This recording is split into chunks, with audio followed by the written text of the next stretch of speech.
La revolución. ¿Queremos que haya una revolución y que algo cambie o que todo siga igual? ¿Se puede planificar una revolución o surge espontáneamente? Es que todos queremos que algo cambie, entonces no, ¿cómo nos ponemos de acuerdo? Fuerte que no. Hay una frase, profe, que dice que no hay nada, que hay una frase creo que es de Víctor Hugo, no Morales, sino el dramaturgo, que es, no hay nada más potente que una idea que le llegue el momento. Y creo que pasa eso un poco con las revoluciones a veces. Que llegan en el momento. Y que son ideas que se vienen trabajando. La Revolución Francesa o cualquier, la Revolución Industrial o digamos lo que estamos viendo en clase, tienen que ver un poco con eso, ¿no? Con un contexto social, económico, cultural que se va dando y con distintas fuerzas de choque, ya sea la burguesía, los proletarios, lo que sea, y que están disputando distintos intereses y llega un punto que la olla explota. Digamos, son un montón de factores. Y para mí la revolución empieza, o sea, con todos y cada uno, o sea, y desde abajo para mí. O sea, todos.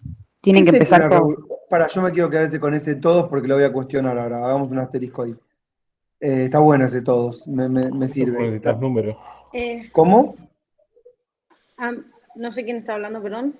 A mí me gusta a veces pensar, si Que uno todos es piensa en porque procesos necesitas de números. revolución, tal vez se puede partir de la afirmación de que todas las sociedades humanas han pasado por determinados modos de producción en una cronología. Comunismo primitivo, si uno lo quiere decir, esclavismo, feudalismo, capitalismo, pero son todos procesos que van medio de la mano de lo que dice Víctor, de índole social o económica, y todos, el cambio de uno a otro siempre ha sido con revolución. No han Eso sido que dice, nunca procesos pacíficos de cambio o de estructura. eso que dice Teresa es la tesis marxista. Exacto, porque lo estoy estudiando ahora. No, lo digo Los para hay los todo el los tiempo. que no saben. Los hay todo el tiempo, pero son menos notorios, porque justamente no son un gran estallido violento. ¿Cómo, Osvaldo? Repetí, fuerte, fuerte. Cambios graduales hay todo el tiempo, pasa que son menos notorios porque no son un solo estallido violento que es imposible no notar. También. O sea, hay pequeñas revoluciones y grandes revoluciones. No, diciendo, porque que algo sea paulatino y que vaya de a poquito, digamos, no quiere decir que se note menos que algo que sea abrupto y, no sé, incontenible. O sea, las dos se notan para mí. El tema es cómo lo resolvemos a eso, o sea, cómo lo enfrentamos. Claro, Espera, lo que entonces, dice Osvaldo Pasa es que que si, uno no se da pasa cuenta que si inmediatamente, entiendo. pero voy a También preguntar que entonces. necesitas Para ordenar, revoluciones. para ordenar. Perdón, Juan. Yo para ordenar. Entonces, espera, ¿qué sería una revolución? la revolución es un cambio. Bueno, está bien. Sí. Una Es un reevolución. cambio del orden establecido, un cambio de poderes. ¿Qué eh, más? Reevolución. Bueno, si que no se agarramos el puede concepto, planificar, sino que es algo espontáneo, que pero surge y que después, es lo que yo opino, ¿no? Y que después lo que se podría planificar es qué se hace después o la acción, digamos, pero no creo que se pueda planificar una revolución.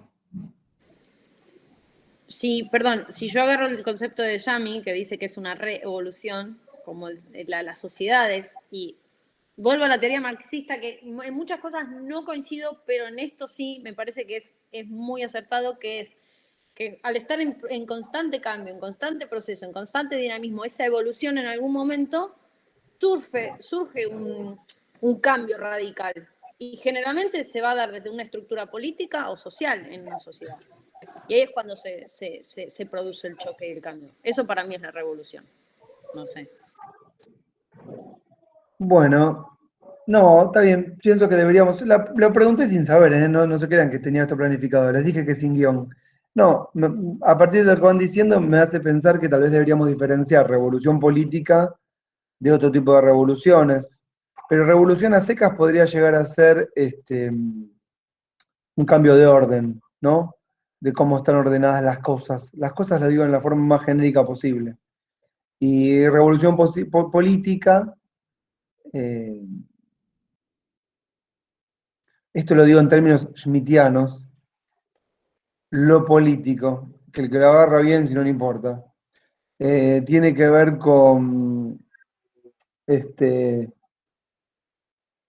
un momento trascendental, ¿sí?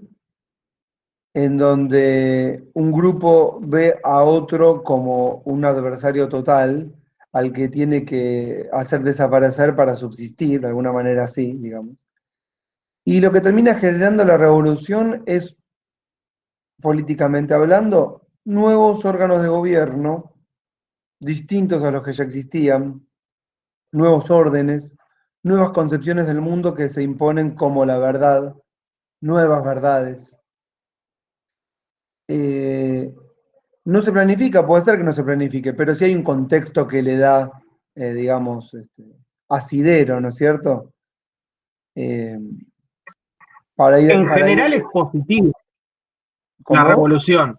O sea, tiene una connotación positiva de que beneficia a unas mayorías, porque un golpe de Estado también es un cambio profundo y podría interpretarse como, o sea, para hacer la distinción.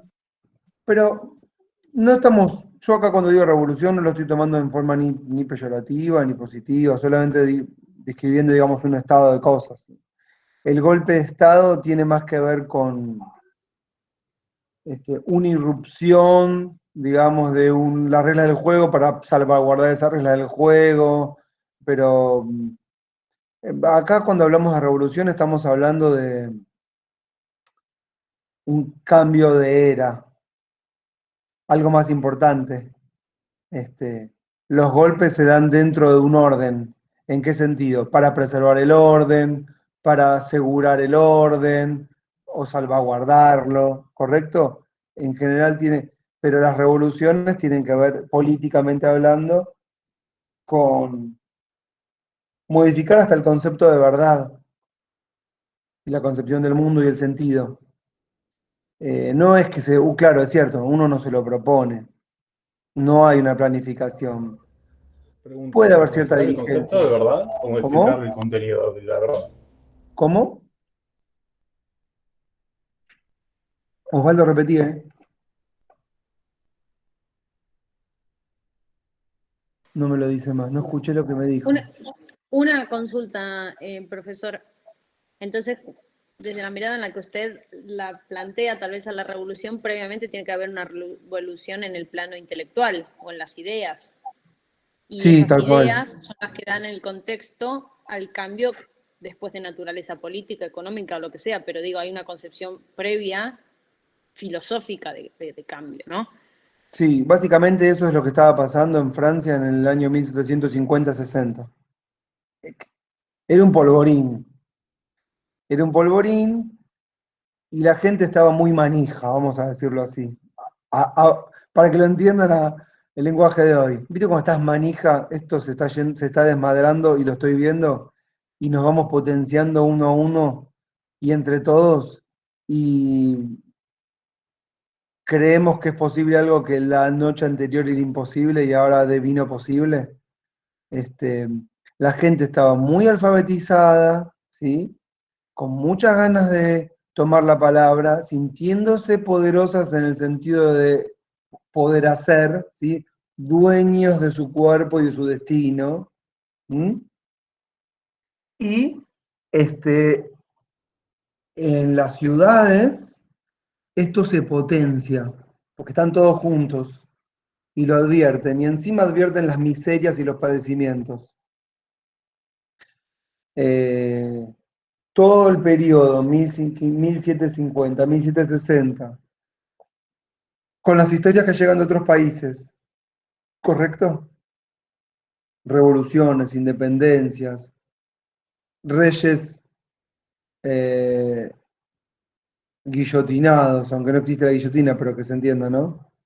Eh, cambios de ciclo, parlamentos que se establecen, nuevos actores, sumado a falta de comida, alza de los precios, padecimientos en el trabajo, pero todo esto de la mano bueno, ¿por qué tenemos que padecer todo esto si podemos estar mejor porque el futuro depende de nosotros mismos? Entonces fue un cóctel explosivo. Y ciertamente que había muchos intelectuales. Uno de los más importantes que les figura en el texto que tienen para leer es Rousseau. Pero también había muchas obras de teatro. Ahí Víctor mencionó a Víctor Hugo y también habían bastantes más directores de obras, dramaturgos, representaciones teatrales en las ciudades que manifestaban el clima de época, ¿no? En donde se ridiculizaba la nobleza, ya no se le veía como un actor preponderante, sino como una clase en decadencia. Había muchos clubes políticos. eh, Desapareció el lugar como en la antigua Grecia, que es la plaza pública donde se debate. Ahora todos debaten, porque todos saben escribir y leer, todos no, pero muchos más que antes. El intercambio es epistolar, todos al hablar y leer y pensar creen que pueden hacer, y en ese hacer está la creación de lugares de debate político, de uniones de obreros. ¿Mm? Eh,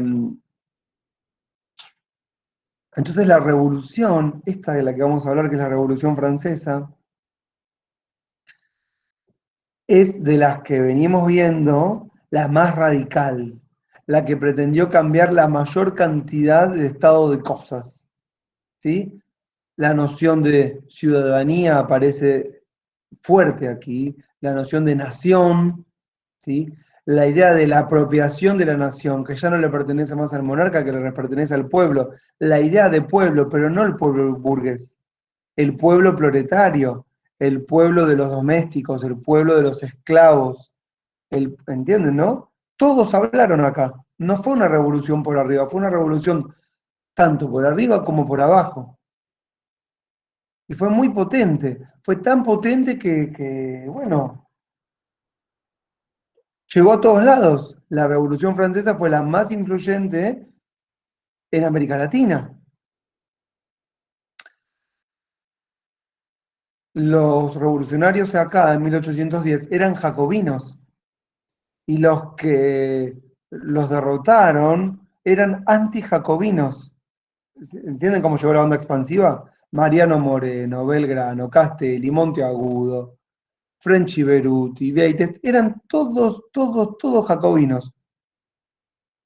¿Saben lo que hacían leer en misa? El contrato social de Rousseau. Mandaban a que en la misa leyeran el contrato social de Rousseau para que la gente se instruyera. Así venía la mano. Estaban todos muy manija, ¿entienden manija acá? Vamos que se puede. Además, el pueblo, y acá estoy, cuando digo pueblo es directamente pueblo, porque en otras clases o revoluciones hablamos de pueblo, pero no es pueblo, es burguesía. En Estados Unidos era burguesía, en Inglaterra era burguesía, pero acá es pueblo. Estaba cansado de tantos, eh, iba a decir padecimientos, pero puntualmente, momentos sanguinarios en donde entran las guardias reales y reprimen al pueblo con baños de sangre, así, podrido ya. La gente agrupada se cansa y se fue como armando en el sentido literal del término, armando, alzándose en armas, juntando armas, debatiendo ideas. Y claro, uno puede pensar, no había una idea de alguien que está diciendo estoy dirigiendo yo la revolución, por eso terminó como un desastre. Terminó con sus líderes más importantes guillotinados.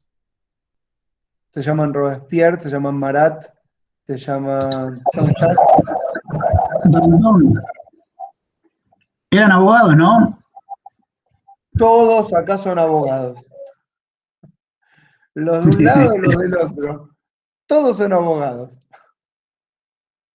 Hay algunos que no, pero la mayoría son todos abogados. Abogados de populares, abogados ricos, abogados de la nobleza, todos son abogados. Teresa se va a buscar el termo. Bueno, me avisa. Entonces, El último gran conflicto, bueno, vamos a hablar de la situación. ¿Cómo estaba el Estado francés? Ya hablamos de un Estado, ¿no? Es el reino de Luis XVI, es el último Luis, al que lo van a guillotinar en 1794. ¿Mm? Y bueno, es un Estado que está en bancarrota. Ya hay un reino barra Estado, está en bancarrota, recibe préstamos de especuladores sin respaldo de ningún tipo, financió una guerra en Estados Unidos solamente por oposición a Inglaterra, porque ni siquiera lo que pasa en Estados Unidos le interesa a la monarquía francesa, ¿no es cierto? ¿Por qué? Porque en todo caso tiene que defender otra monarquía, no una revolución que proclama la igualdad. Pero aún así ayuda a Estados Unidos. En los años 1000 previos, había mucha, previos es 1750, 40, había mucha intervención, que yo ya se los había contado, por parte de la administración pública en el acopio de granos para, ¿cómo se diría? Para cuando el precio de la harina sube y el precio del pan sube, aminorar estas alzas de precios a partir de la producción por parte del propio Estado o el reino. Pero en los años 50, 60, 70 gana fuerza la visión fisiócrata, que nace particularmente en Francia. ¿Quiénes son los fisiócratas? Es muy importante entender esto. Los fisiócratas son aquellos que creen que el mercado es lo natural y se autorregula. Una idea que surge más o menos en el 1660 y se va a desarrollar con fuerza. Y continúa con mucha fuerza hoy. Es más, ni siquiera creo que se cuestionó durante la Revolución. Tampoco estaban desarrolladas las teorías economicistas de la izquierda, no existía Marx.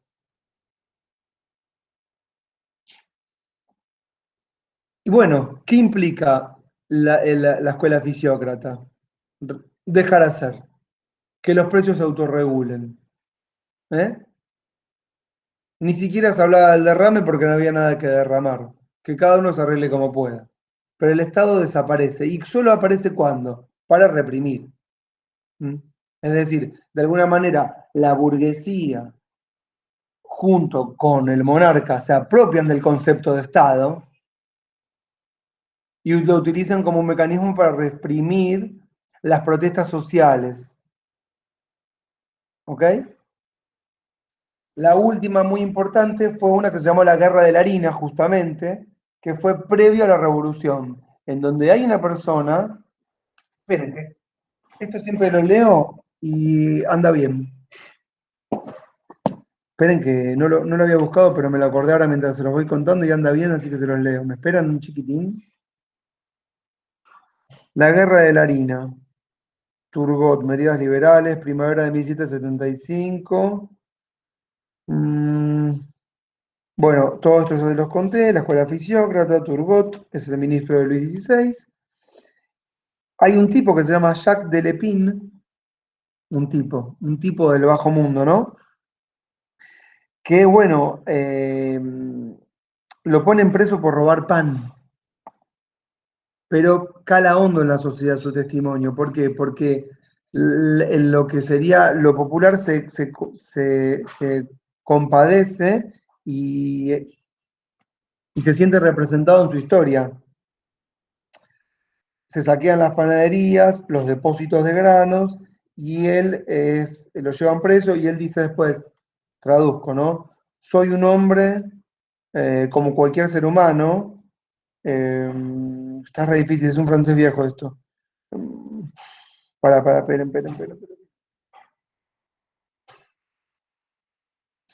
No lo encuentro. Ay, lástima que no me lo marqué. Pero dice algo así como, tengo hijos, ¿correcto?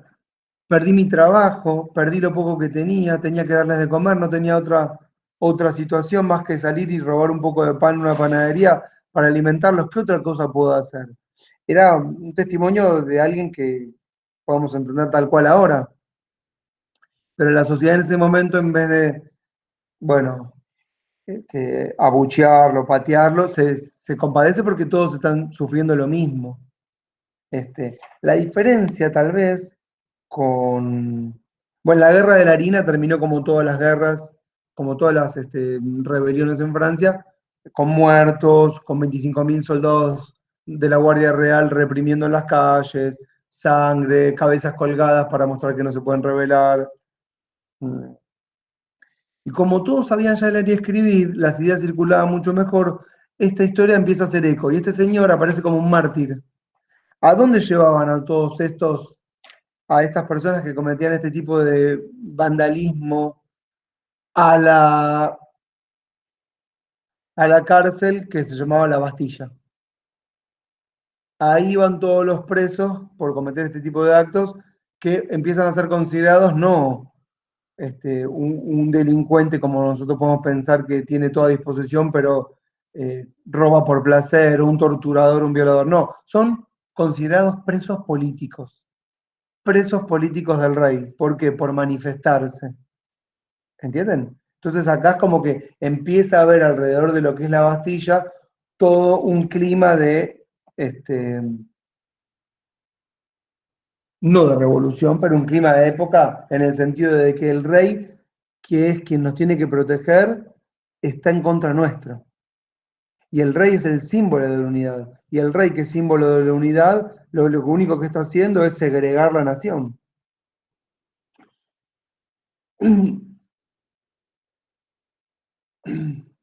¿Me están siguiendo? Bien. Sí, sí. Sí. No, nada. Francia, les decía, había ayudado a Estados Unidos, venía de la guerra que se llama la Guerra de los 7 Años, 1756-1763, que también dejó bastantes baches en la economía del reino, con lo cual no puede intervenir en la economía. Un poco los problemas actuales, ¿no es cierto? Muchos prestamistas que son los nobles.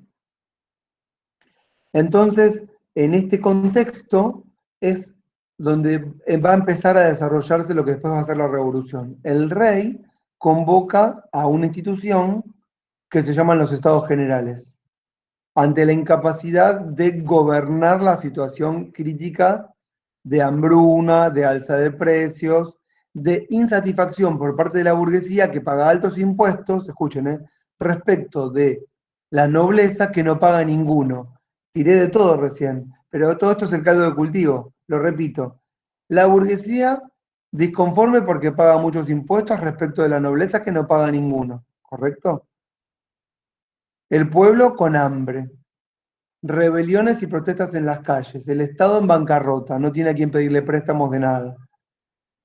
El rey tampoco sabe gobernar bien la situación en cuanto a sus estrategias y su primer ministro es un represor, se llama Lafayette. Como las galerías, ¿vieron? Las galerías Lafayette, era el primer ministro.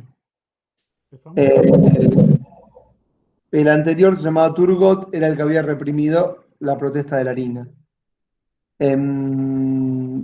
Bueno, ¿qué son los estados generales?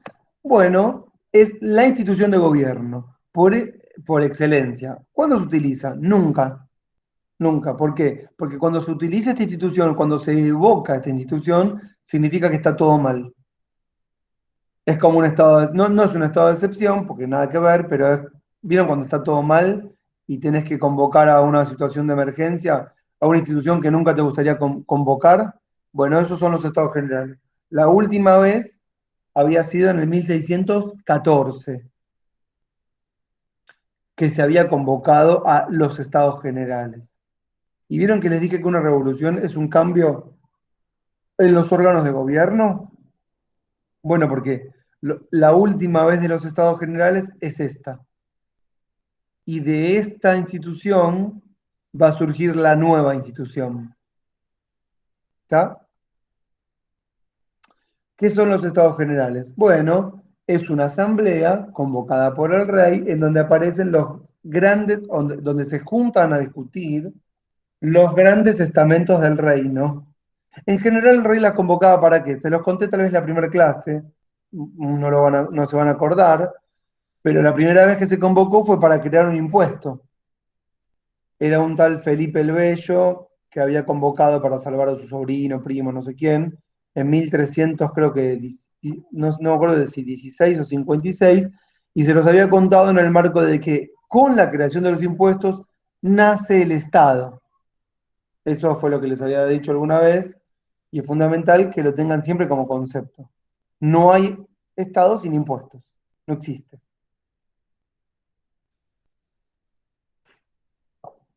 Bueno, en 1788, en esta crisis total, el rey convoca al clero, a la nobleza y a la burguesía. Ahí tienen tres estamentos. La burguesía ya está reconocida. ¿Por qué? Bueno, porque la sientan a la discusión en la mesa. Pero, ¿quiénes no van a la reunión? El pueblo. Los artesanos, los obreros, los domésticos, los esclavos y por supuesto todas las mujeres, ¿correcto? No participan bajo ningún punto de vista de la Asamblea General de los Estados Generales. La Asamblea nunca llega a funcionar, nunca se ponen de acuerdo respecto del reglamento. Eso es muy importante. ¿Por qué? Porque esto nos indica cuando una institución no funciona, porque no nos ponemos de acuerdo respecto a su funcionamiento, no estamos de acuerdo sobre las normas de juego elementales que rigen el Estado, la nación, la sociedad de la cual estamos hablando. Si escuchan, por ejemplo, lo que está pasando en España ahora con las elecciones que van a haber el 4 de mayo, no sé si alguien presta atención, no sé, no. Bueno, se están debatiendo algo parecido. Democracia versus fascismo, democracia versus comunismo, va a terminar todo de la peor manera. ¿Por qué? Porque nadie va a terminar creyendo en las instituciones. Y esto es lo que estaba pasando en Francia. Ya nadie creía en las instituciones. El rey los convoca, se juntan todos. A ver, tengo alguna fotito.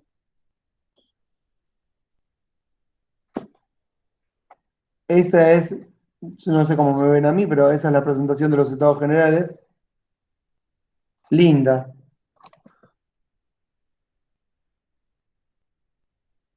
No sé dónde fue. Si fue en París o en Versalles, no me acuerdo. Bueno, eran 600 clérigos, más o menos, 600 nobles y un poco más de 1300 burgueses, de todas las regiones del reino. Les diría que ni siquiera hablaban todos el mismo idioma. ¿Y aproximadamente cuánto era la población de Francia en ese momento? Bueno, la población de Francia creo que eran, si no digo mal, creo que eran 8 o 9 millones, pero no, esos creo que era la cantidad de gente que podía elegir. Puede llegar a ser, si no te digo mal, creo que 25 millones, porque 4 o 5 eran los hombres que estaban con capacidad de votar. Más o menos 25 millones. Ah, esto es algo importante ahora que me lo dicen, no sé quién me lo preguntó, que en un momento, ¿quién fue? Yamila dijo todos al principio de la charla. Y acá yo le quiero contestar a Yamila, nunca son todos, siempre es una proporción muy chiquitita la que encabeza los hechos revolucionarios, en general. Y lo que tiene es que ese porcentaje pequeño, cual fuere, se arroga la representación de todos, mismo para los obreros, lo digo. De hecho, ese es uno de los motivos por los cuales fracasa la revolución, porque lo que los obreros o los jacobinos, así se llamaban, creían que estaba pasando en toda Francia, solo pasaba en 4 o 5 barrios de París. No vieron la situación completa. Creían que lo que les pasaba a ellos les pasaba a todo el reino, y no estaba pasando eso. También fue así la Revolución de Mayo. ¿Cuántos eran? ¿Cuántos había en esa plaza del 25 de mayo, del 24 de la noche? Un puñadito eran.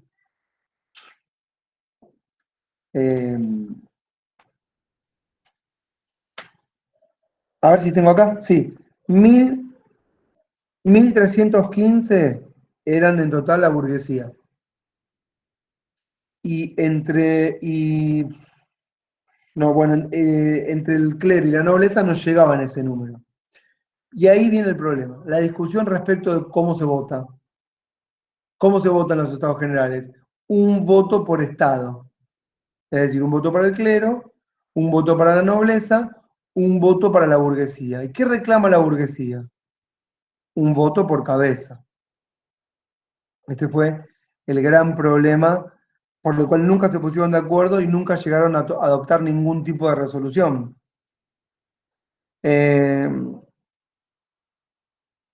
La nobleza y el clero no representaban más que el 4% de toda la población,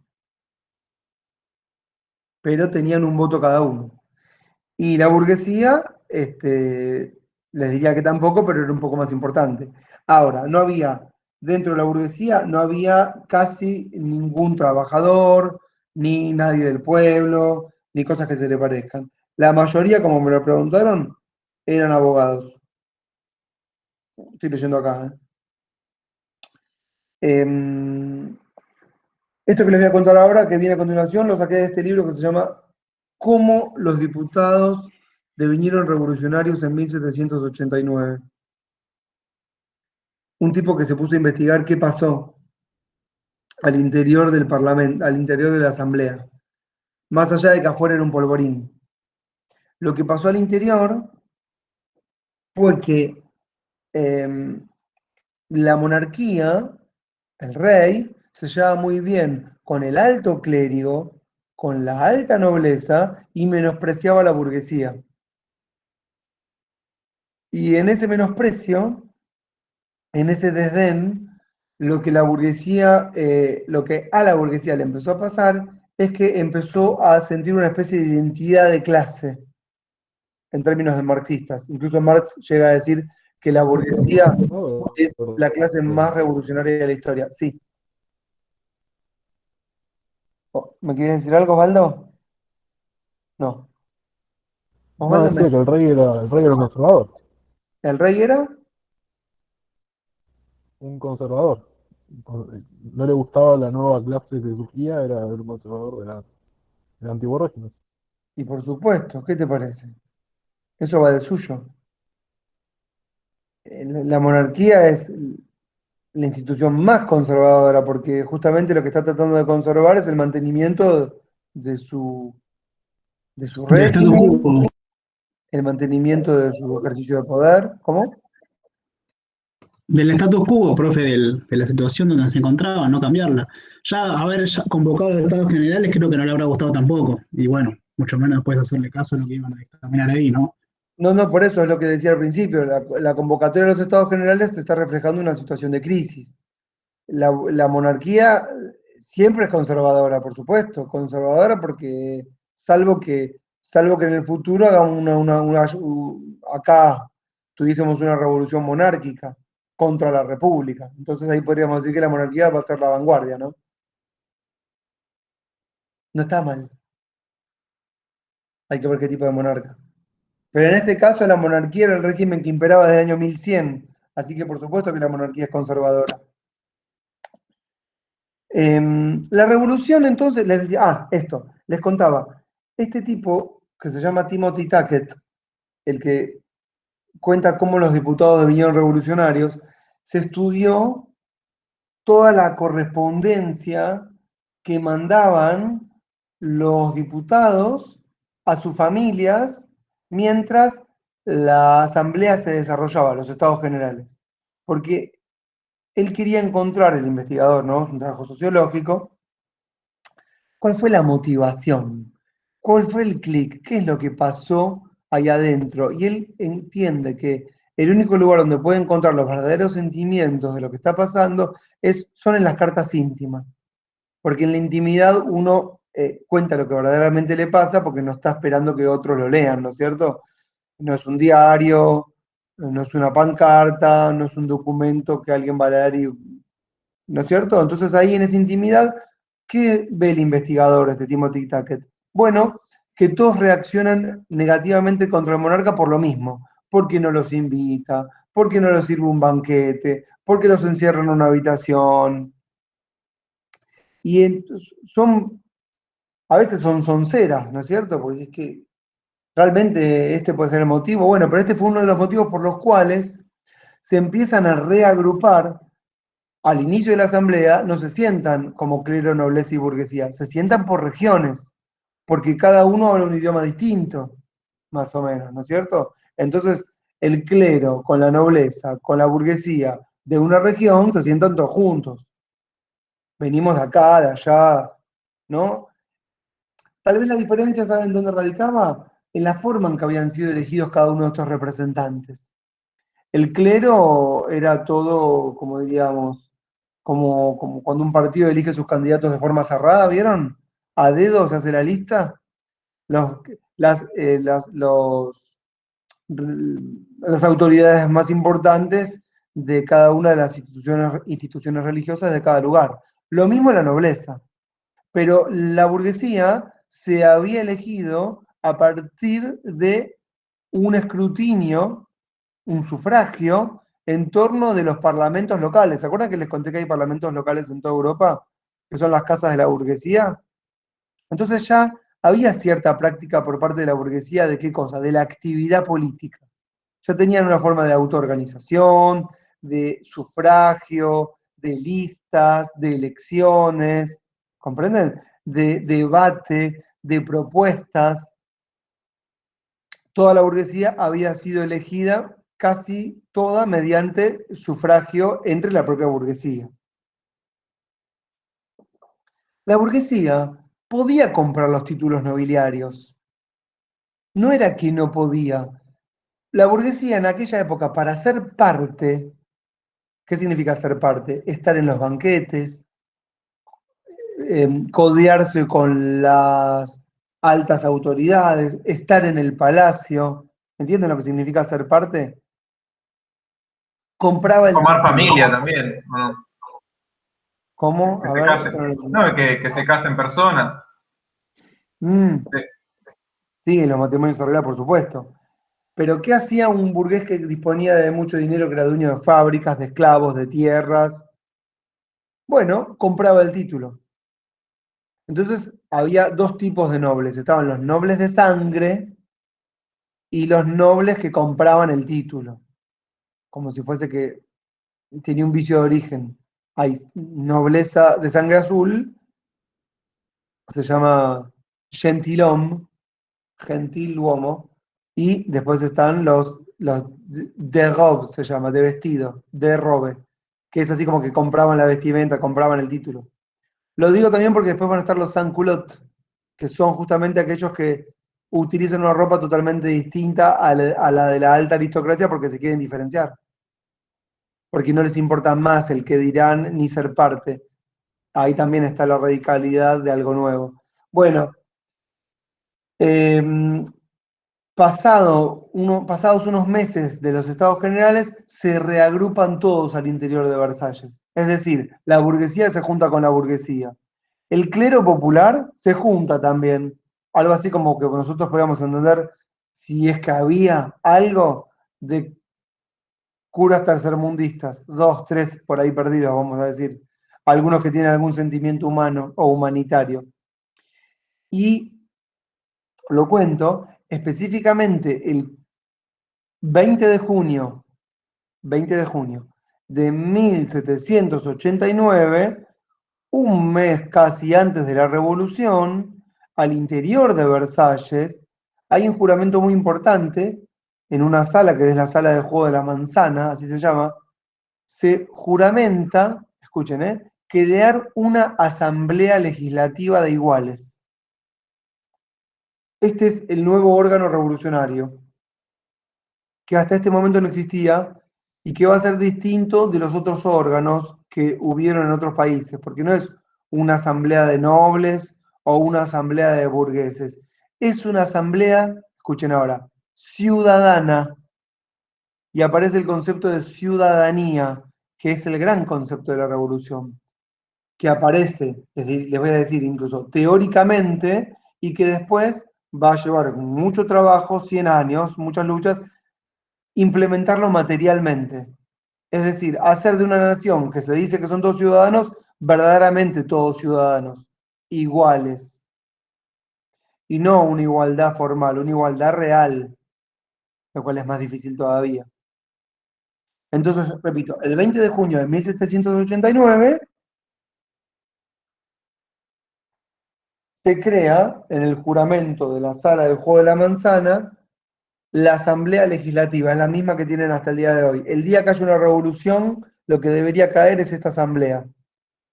Por ejemplo, yo me acordaba cuando estudiamos en ciencia política la Revolución Cubana, y cuando es la Revolución Cubana, lo que hacen con el lugar donde gobernaba Batista es convertirlo en un museo, creo, o una escuela. Pero el nuevo órgano de gobierno pasa a estar en otro lugar con otro nombre. Es decir, un nuevo órgano representativo de poder. Esto también fue la revolución, la Asamblea Legislativa de Iguales. No continuó entonces funcionando los estados generales. Había mucha presión desde afuera hacia adentro, pero también había mucha crisis hacia afuera. Una Perdón, vez... Sí, una consulta. sí. ¿Hay algún momento en el que conviven o convergen el Estado general con esta Asamblea Legislativa? ¿O surge uno y cae otro? Claro, deja de funcionar. Mira, es así. No se ponían de acuerdo por el reglamento, ya iban como 8 meses al interior del palacio. El palacio, cuando les dije que no sé si era en Versalles o en París, es porque se muda de un lugar a otro. Creo que se muda de Versalles a París obligados por la situación. Y entonces, deja de funcionar los estados generales en el momento en que la burguesía que estaba al interior, vamos a decir ahora, si quieren, la deja sin quórum, pero es mucho más que dejarla sin quórum. Dice, nosotros acá no participamos más.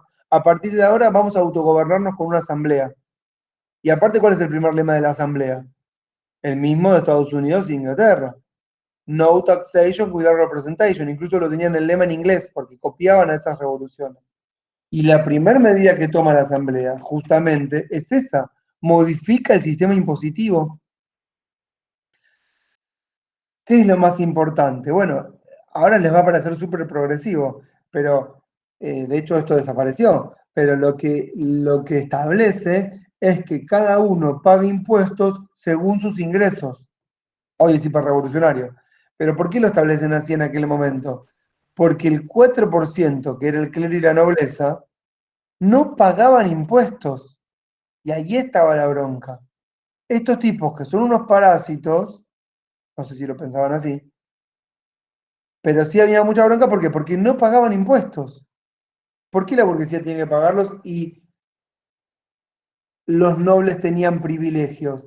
Lo que se va a declarar, miren qué fecha, el 4 de agosto, ya un mes, julio, un mes después, 20 días después de la toma de la Bastilla, que fue el 14 de julio, es el fin de los privilegios y se proclama la igualdad. Y ahí, con la igualdad, la Declaración Universal de los Derechos del Hombre y del Ciudadano. La revolución, ya puede empezar a tener este nombre, no fue contra la monarquía. Tenemos que entender que ir contra la monarquía es ir contra el propio Estado. Entonces era algo que todavía no se tenía, no se pensaba. Esto va a radicalizarse después cuando la revolución se radicaliza, cambia de mandos de alguna manera, y el rey no está con la revolución. Es decir, el rey no está con el pueblo, y en el momento que el rey no esté con el pueblo, van a considerarlo un traidor. Y ahí va a ser la proclamación de la república. Es un hecho muy importante la proclamación de la república. Nosotros hoy cuando leemos en el artículo 1 que somos un Estado republicano, pareciera ser como que aparece como casi como obvio, ¿no es cierto? Pero en el momento fue muy fuerte, porque era decir basta de monarquía. Era un acto verdaderamente revolucionario y osado. Siguen, ¿no? Lo que estoy diciendo es... Claro, lo que pasa es que con el correr de los años aparece como desapercibido, claro, porque hemos construido esto.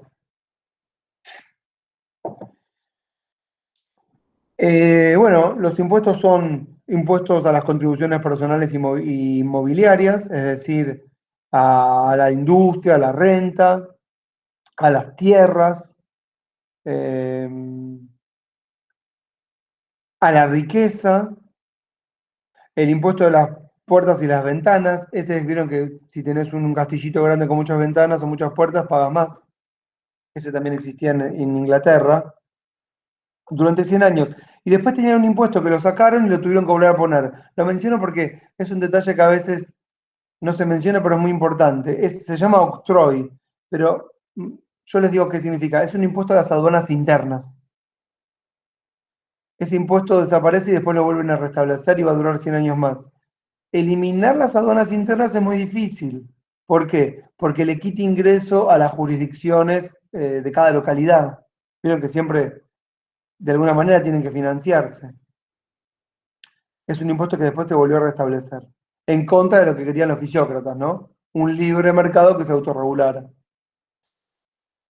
El 27 de abril, mañana, pero de 1789, miles de obreros, artesanos, pequeños patrones. ¿Qué son pequeños patrones? Dueños de talleres de producción, eh, costureros, desempleados, marcharon al Hotel de Ville. Les cuento para que vean más o menos de qué iba la cosa. Gritando, que se mueran los ricos, que se mueran los aristócratas, perdón, que se mueran los acaparadores, el pan es nuestro, y bueno, que se mueran los jodidos curas también. Todos, los curas de la iglesia. Cuando se desarrolla entonces, esto lo cuento porque había muchos enfrentamientos callejeros, pero lo menciono porque hay algunas revoluciones que fueron muy importantes.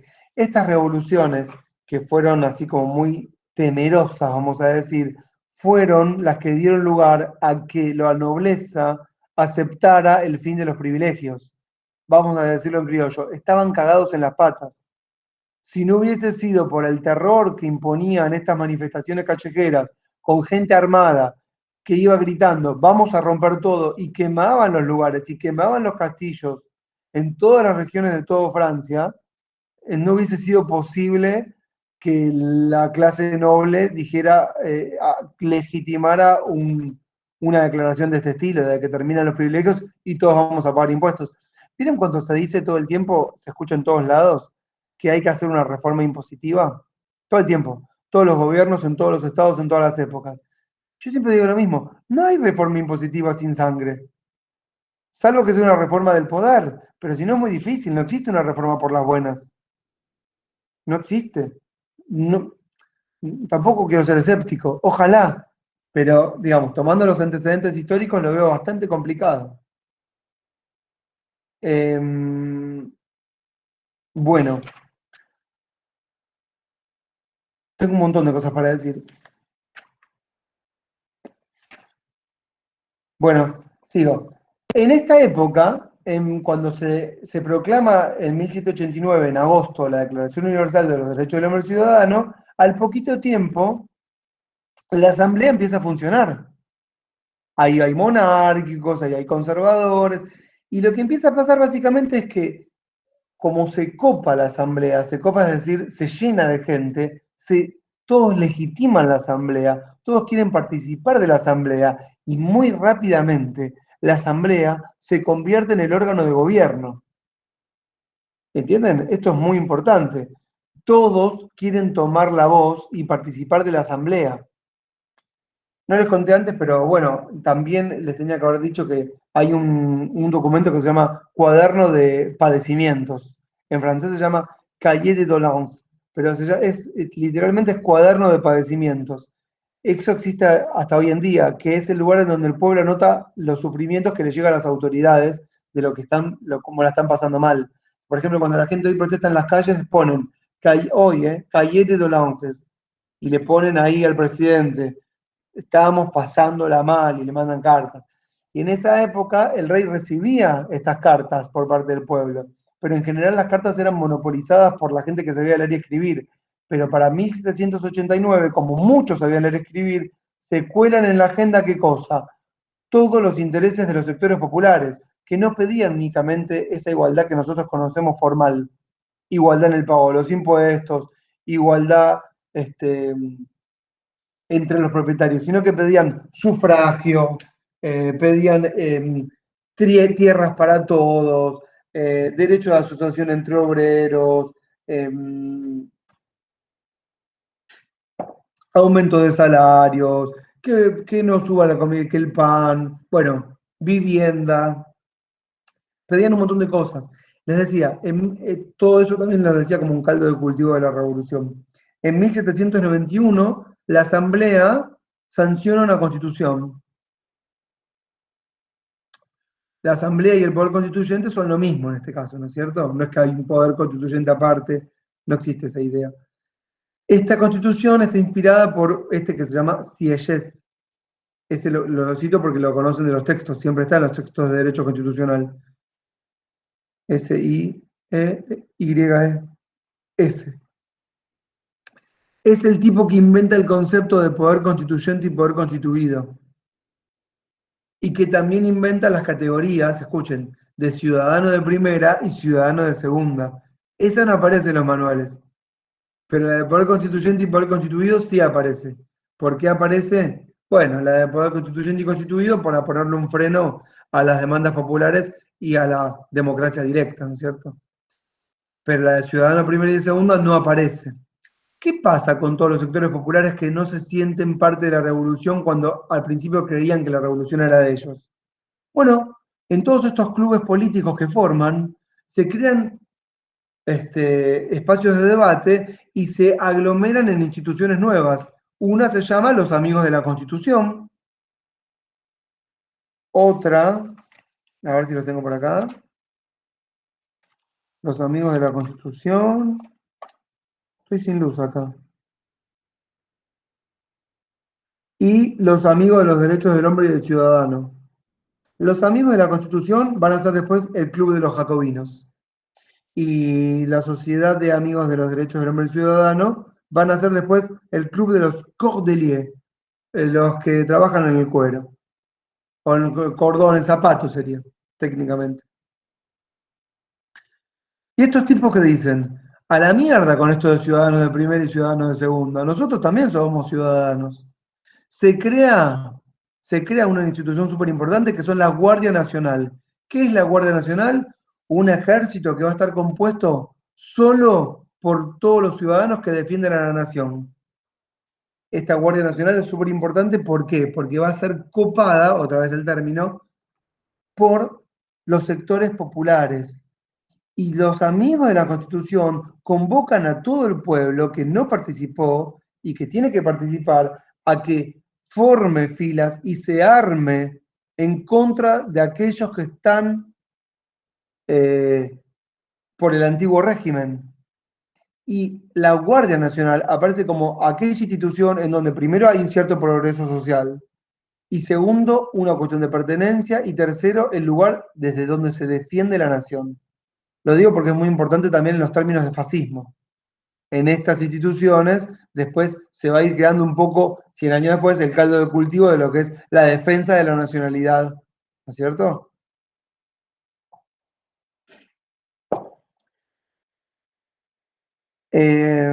Hacia 1793, los jacobinos, ayudados por gente que, vamos a decir, como vieron que en Inglaterra había un texto que les mencioné que se llamaba La Hidra de la Revolución, donde había gente como que protestaba y no tenía mucha dirección, es decir, no hay figuras preponderantes. Así son los sans-culottes, propietarios, gente que se alza en armas porque sí, digamos, sin estar siguiendo a nadie, que andan sin la vestimenta que usa la clase aristócrata, que son las fuerzas de choque de estas organizaciones jacobinas, que tienen por idea una nueva constitución. Se forma en 1793 una nueva asamblea constituyente que sancione una nueva constitución, pero esta constitución es una verdadera constitución democrática, no una constitución liberal en el sentido, digamos, burgués. Es una constitución democrática que pretende elevar los principios de los jacobinos. ¿Cuáles son? Bueno, vamos a citarlos. La insurrección es el más sagrado de los derechos y el más indispensable de los deberes. Es decir, siempre tenemos que estar armados en defensa de la nación. Eso aparece en un artículo de la Constitución. Bueno, los franceses no creen en la representación. Todo el pueblo, inspirados por supuesto en Rousseau, que no cree tampoco en la representación y sí cree en la democracia directa, todo el pueblo debe votar todas las leyes que se sancionen en el poder legislativo. Es decir, nada que sancione la Asamblea va a tener validez si no es a través de un referéndum. Eso figura en la Constitución de 1793. Es importante porque, por ejemplo, nosotros en 1994, 200 años después, muy a duras penas y con un funcionamiento realmente deplorable, creamos institutos semidirectos de democracia, no sé si los conocen. Es muy probable que no los conozcan porque cayeron en desuso. ¿Alguien los conoce? No, me ¿La dice. iniciativa popular? Muy bien, la iniciativa popular. Mariana La decía, otra. y tiene razón Mariana cuando dice, no, claro, ¿quién no sabe qué son los mecanismos semidirectos de democracia? ¿Alguien más sabe además de Teresa?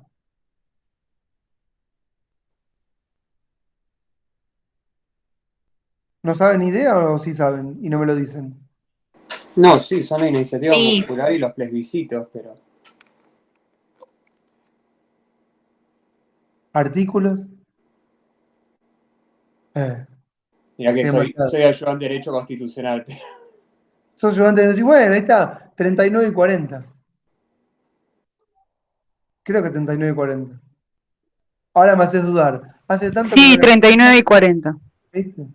La vez pasada, un ayudante también me dijo, Ezequiel, ¿me pasas la clase de iniciativa popular? Le digo, ¿para qué la querés? Le digo. No, me dice, lo tengo que explicar. Yo la tenía hecha porque en donde yo para dar las clases siempre me preparo una estadística para no dar el texto solo, ¿vieron? Yo no hago formalismo jurídico, me aburro. Y no había ninguno, no hay antecedentes. Hay uno de Majul, pero que no fue una iniciativa popular, fue maquinada por él y después la levantó un diputado y la presentó. Y encima pedía leyes más duras de penas, que encima está prohibido por parte de iniciativa popular porque no pueden ser en materia penal. Todo mal. Ni tributaria. Fíjate vos, ni tributaria. Yo haría una, por ejemplo, no se nos ocurre, que fuera, por ejemplo, el fin de las deudas. Esto es un clásico. Una iniciativa popular que proclame el fin de las deudas para empezar todos de vuelta de cero para crear una sociedad más igualitaria. ¿Quién me banca? Ya lo dijeron, lo están diciendo. ¿Quién fue que lo dijo el otro día esto? Hay un ¿Alguien lo político que lo dijo, sí. Ah, por fin. Yo Me voy a dudo colgar de ese igual. En político. 30 años tenemos toda la Sí, misma pero deuda de nuevo, ¿no? Eso no va a solucionar la cuestión. ¿Qué? No escuché, perdón. No entendí. Que yo banco el fin de las deudas, sobre todo porque tengo deudas, pero dentro de 30 años tenemos toda la misma deuda de nuevo, no va a solucionar la cuestión. No, deberíamos hacer que cada 25 años se terminen las deudas y empezamos de vuelta, ¿no? Jefferson era el que decía que cada 25 años había que cambiar la constitución porque cambiaban las generaciones. También deberíamos decir entonces cada 25 años empezar de vuelta, ¿no? Porque si no se va generando muchos círculos de desigualdad que terminan en las revoluciones como la francesa, en donde un 4% son privilegiados que no pagan impuestos a costa del resto, que sí, trabajan habría en igual que pensar los incentivos que generamos por eso, porque el año No sé si el fin anterior de las a deudas, pero yo la voto cancelación de porque... todas las deudas, uno agarra, se cancela por todo, se endeuda por todo y acumula un capital impresionante. Es bueno. Yo no sé si el fin de las deudas, pero yo voto porque la deuda externa la pague solamente las generaciones de 18 años para arriba que contrajeron esa deuda, cosa que después el nuevo que cumple 18 no esté pagando lo que contrajeron los demás que no pudieron, 16 ahora, que no pudieron votar. Y así vamos. Ay, lo vamos a votar Osvaldo. No, hasta yo igual lo digo así para incentivarlos a pensar, qué sé yo, no sé lo que pienso. Habría que verlo en cada caso. Todo siempre es delicado. Hasta que llega la revolución y se termina todo, ¿vieron? Pero bueno. Entonces, el derecho a hacer.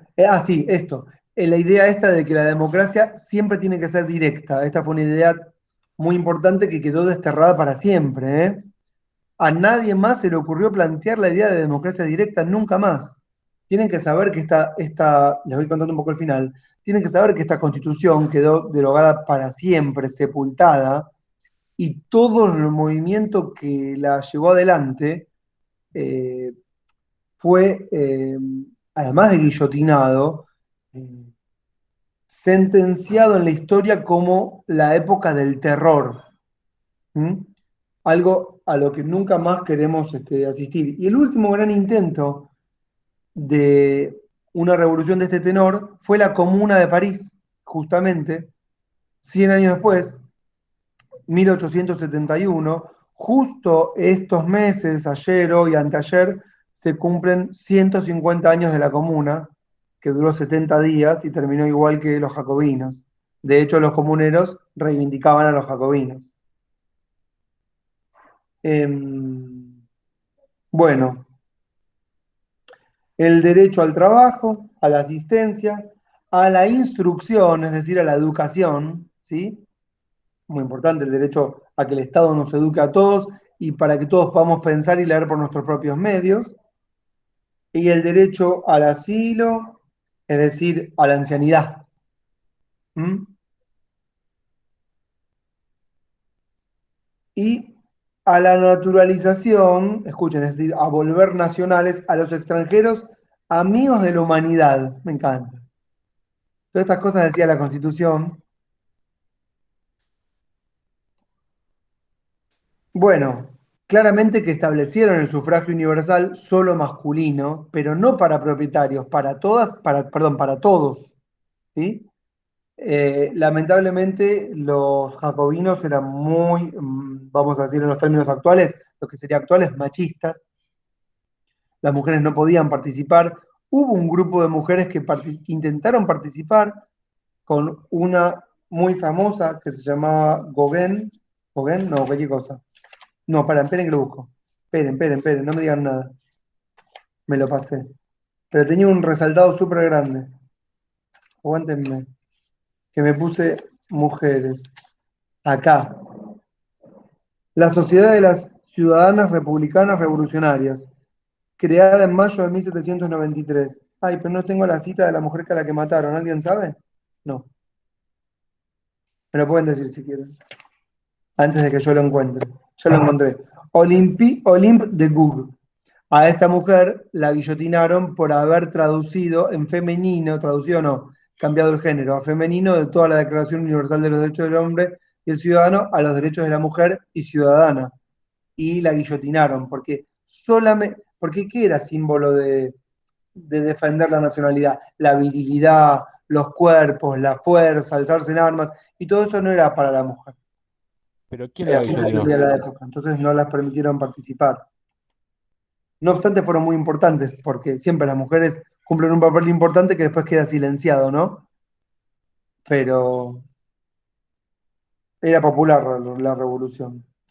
Y después, otro gran eje de la revolución fue la pelea con la iglesia, que también fue un eje muy organizador. Es decir, había muchas tierras comunales, igual que en Inglaterra, y cuando se proclama la república, y el fin de la monarquía, también se proclama la separación de la iglesia del Estado. Algo que nosotros acá tampoco pudimos lograr. O no quisimos lograr, porque el pueblo es muy católico en general. La gran mayoría. No sé quiénes. Gracias, Marco. Entonces, ¿quién quiere lograr la separación de la Iglesia y del Estado? ¿Cómo? Si el pueblo es muy católico, ¿quién quiere lograr la separación de la Iglesia y del Estado? Y por eso no querían.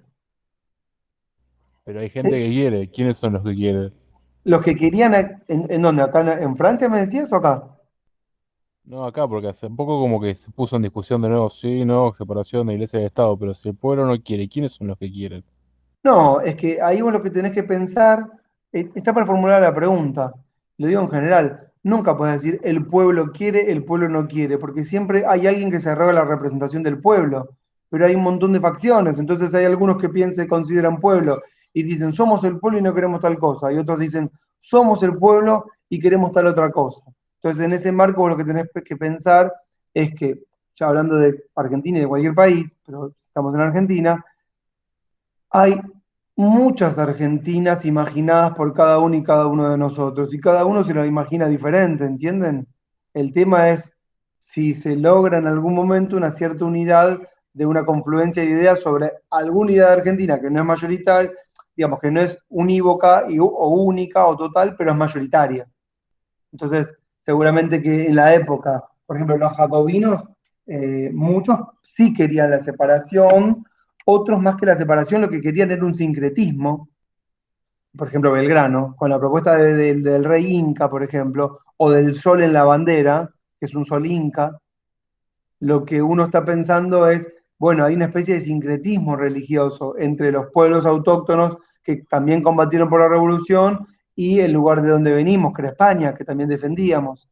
Entonces, ahí un poco pueden verlo. En el caso puntual de Francia, los jacobinos, que se creían ser el pueblo, pero que en realidad eran una porción muy pequeña, sí o sea, lograron arrogarse la representación de todos sin advertir que no representaban a todos. Y proclamaron la separación de la iglesia y del Estado. Y expropiaron a la iglesia de sus tierras. Y todo lo que la iglesia tenía a cargo, que era la educación, pasó a ser un rol del Estado. Y todos los registros que tenía la iglesia de los nacimientos y los fallecimientos pasaron a ser instituciones del Estado. Y el Estado estaba asociado al pueblo, que eran estos jacobinos que habían sancionado esta constitución. ¿Se entiende toda esta idea? O sea, ¿vieron cuando antes les dije esto de la construcción de la ciudadanía? Hubo un momento en donde se proclamó la ciudadanía y muy rápidamente un intento de materializarla, de lograrla algo concreto, de que eso que dijimos que era el fin de los privilegios se materializara en hechos. ¿Se entendió hasta lo que estoy explicando? Esta constitución duró poco tiempo, la violencia era muy fuerte, ¿sí? Porque ya veníamos de años de violencia, de sangre, esto era muy persistente lo de los baños de sangre, matanzas, barricadas. Había otro grupo que se unió en defensa de Francia, del reino, ¿sí? Que se llamaban los girondinos, tal vez escucharon sentir alguna vez, que no eran los jacobinos, que eran otro grupo, que era un grupo que, ¿cómo les puedo decir? De ciudadanos, vamos a decir, medios, pequeños terratenientes, que lograron quedarse con tierras de la iglesia, pero no grandes extensiones, pequeñas extensiones. Es muy importante porque en este periodo de redistribución de la tierra, en Francia lograron algo que en otros países no, que es una comunidad de muchos pequeños propietarios, no grandes latifundios, y eso le dio una cierta fisonomía, digamos, a la economía del país. Y los girondinos eran entonces propietarios, católicos, muchos conservadores, que no estaban de acuerdo con estas ideas de la República, que, que defendían, digamos, de alguna manera los valores que había proclamado Francia en 1791, pero no los valores jacobinos de 1793. Algo así como que lo que pasaba en París era para un grupo muy de vanguardia, si quiere, muy transformador, muy revolucionario, pero que alteraba de alguna manera los valores tradicionales del conjunto del reino. Se reunieron, formaron ejércitos, por supuesto ayudados por las potencias extranjeras, las monarquías extranjeras, que pretendían que no se destruyeran las monarquías en el mundo. De hecho, 1815 es el Pacto de las Monarquías, el Tratado de Viena, que ayudaron a los girondinos, que formaron ejércitos contrarrevolucionarios que en el mes de Termidor destruyen, matan, degüellan a todos los jacobinos y restablecen la constitución de no la misma, derogan la constitución de 1793 y sancionan una nueva, la constitución de 1795, que retoma los valores liberales burgueses de 1791 de una constitución burguesa, ya no con el monarca, porque la del 91 era con el monarca. Pero la monarquía se iba a restablecer más tarde, después de Napoleón. Ahora, si me permiten, yo les leería lo último. Faltan 10 minutos. Creo que dije bastantes cosas. Hay un montón más. ¿Qué pasó con las colonias?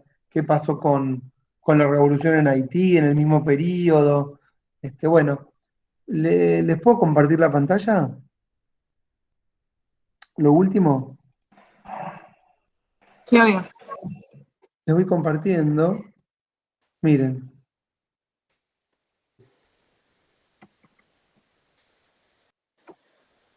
Vamos a buscar acá el texto que tenían de Pizarello.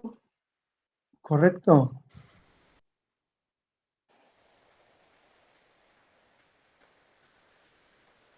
A este. Y fíjense acá, a ver si puedo ir a la página. Me faltaron 1000 cosas a decir, ¿no? Pero bueno, no se puede. Este es el capítulo de Francia, la Revolución Francesa, poder constituyente, democracia plebeya. Un poco acá es un resumen de todo esto, ¿no? Pero sobre el final del texto, tienen a un... Acá. Voy a agrandar y voy a hacer un recorte, ¿sí? Tienen a un constituyente. Me la pasé. Sí, esperen un chiquitín. Para acá, para acá.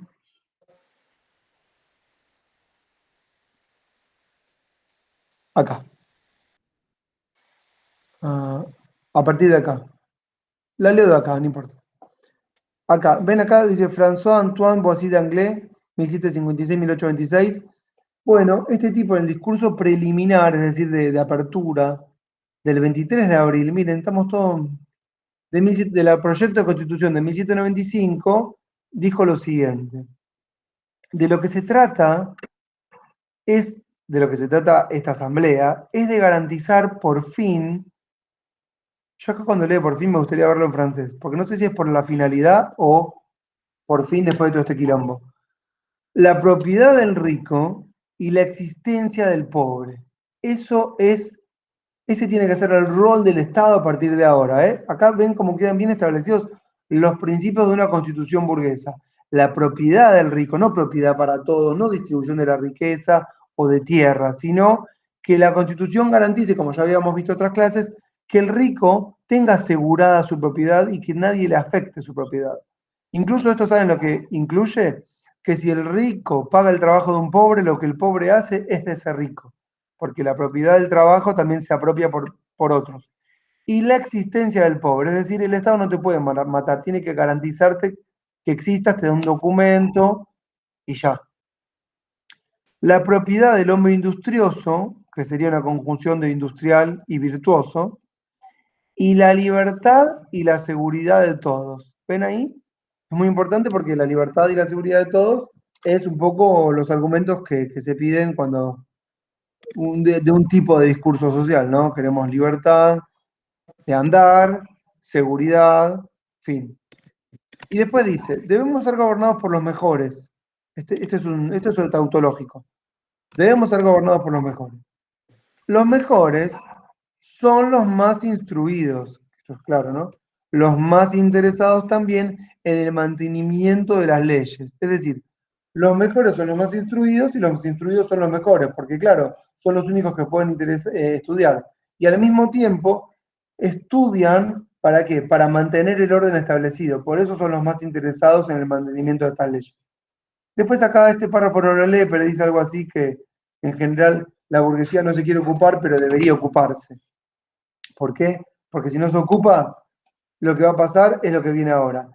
Miren, el hombre sin propiedades, vuelvo al concepto anterior, si no gobiernan los ricos, le vamos a dejar el gobierno a los pobres.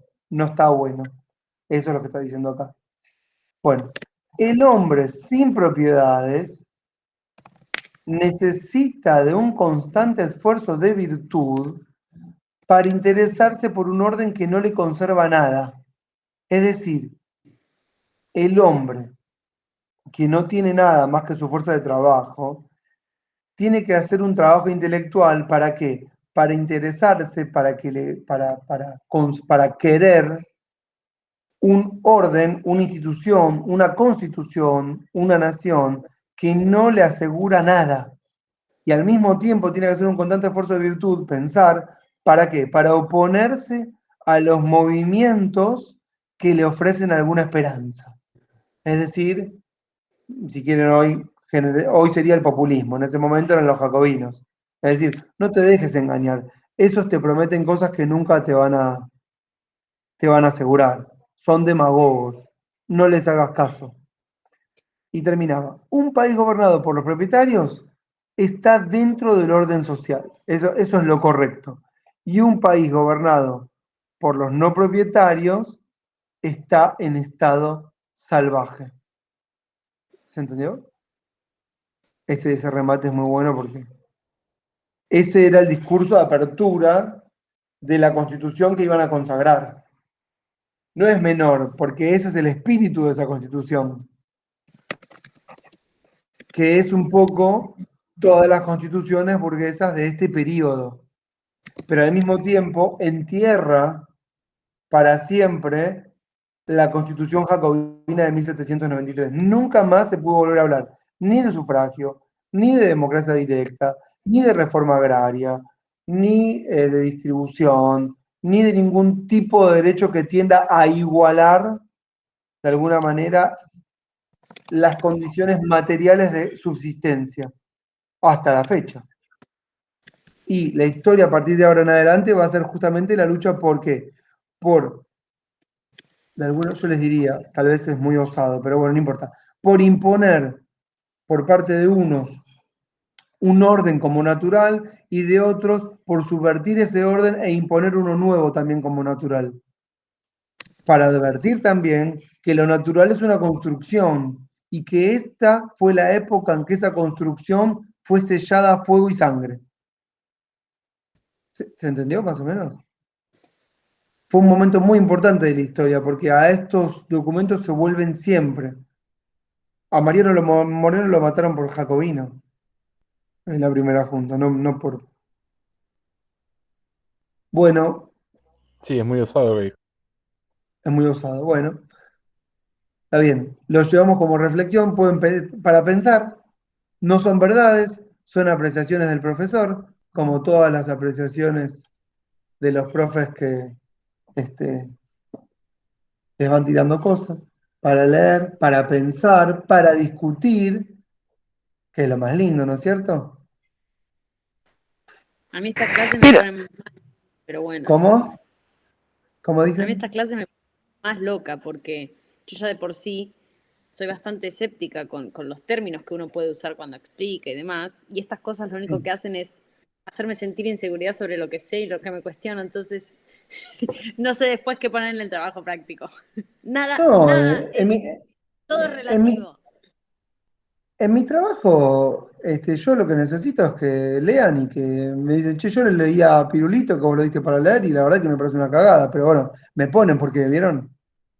O sea, yo tengo que ver que leyeron nada más. Nadie tiene que coincidir con lo que digo. Lo que pasa es que hay que tener la valentía, ¿no? De decir, miren, lo que el profesor dice no es verdad. Lo que el profesor dice es lo que estoy leyendo en los textos como si fuese un taller. Si hay 1500 textos, millones de textos para leer, digamos, nunca les digo a las alumnas y a los alumnos que lo que yo digo tienen que repetirlo. Eso sería muy, muy totalitario, dogmático, pedante. Además, a mí me gusta aprender de lo que me dicen. Si van a repetir lo que yo digo, bueno, les pongo un 10, pero me aburro a algún punto. En cambio, cuando vayas a leer a uno o a una que te dice, no, mira, yo te leí esto, pero mira lo que dice tal, que es más lindo igual que me lo digan en clase, porque me genera nuevos materiales de lectura, ¿no es cierto? Siempre es bueno para cultivar el intelecto, que de eso se trata, no de otra cosa. ¿No es cierto? Sí, igual, bueno, estamos en la facultad para pensar. Bueno, eso pienso yo. Una pregunta. Sí, El hipotético casi seguro trabajo práctico, ¿para cuándo sería? para una semana después de que yo dé la última clase, que la tienen ahí porque están todas las clases. ¿Está bien? Bueno, Fines de junio. Profe, Sí, tengo una pregunta. bueno.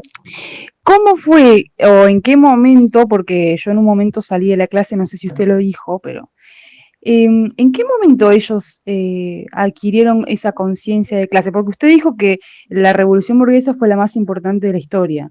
Sí. Y usted lo mencionó. Lo dice Marx eso. Pero por eso, la conciencia de clase. ¿Obrera o burguesa? O sea, en los estados generales, si entiendo, en los estados generales, ese tercer estado que quería votar por cabeza era la burguesía. Exactamente, la burguesía que quería un voto por cabeza. Entonces la conciencia de clase fue burguesa en la Revolución Francesa. Bueno, tenemos un 1791 con una constitución burguesa, un 1793 con una constitución jacobina, que no es de izquierda, ¿eh? Jacobina significa pueblo, ciudadana, democrática en términos de participación, y en 1795 una constitución que retoma los valores liberales burgueses, al mismo estilo que Estados Unidos y que Inglaterra. Pero la de 1793 fue muy importante por el influjo y, digamos, la convocatoria de las revoluciones en todas partes del mundo. Por eso fue tan importante. Entonces los jacobinos no eran burgueses. Los jacobinos no eran burgueses. Ciertamente que no. De hecho, literalmente digo, no eran burgueses. Podés tener pequeña burguesía, pequeños propietarios, pero básicamente eran trabajadores, ¿correcto? Patrones de pequeños talleres, laburadores. ¿Correcto? Que formaron clubes que se llamaban Amigos de la Constitución, que se tomaron en serio esta idea de la revolución. Literalmente fue así. Y de hecho, después de esto se prohibieron todo tipo de reuniones durante más de 100 años. No, perdón, hasta 1830. Lo vamos a ver igual. La clase que viene sigo con esto a partir de lo que siguió. Sigo con el Código Napoleónico de 1805 y todo lo que generó y cómo se fue plasmando y cómo se fue generando el caldo del cultivo del nacionalismo, porque también de los jacobinos tiene mucha esta idea de racista, nacionalista. ¿No? Gracias. ¿Está bien? ¿Estamos?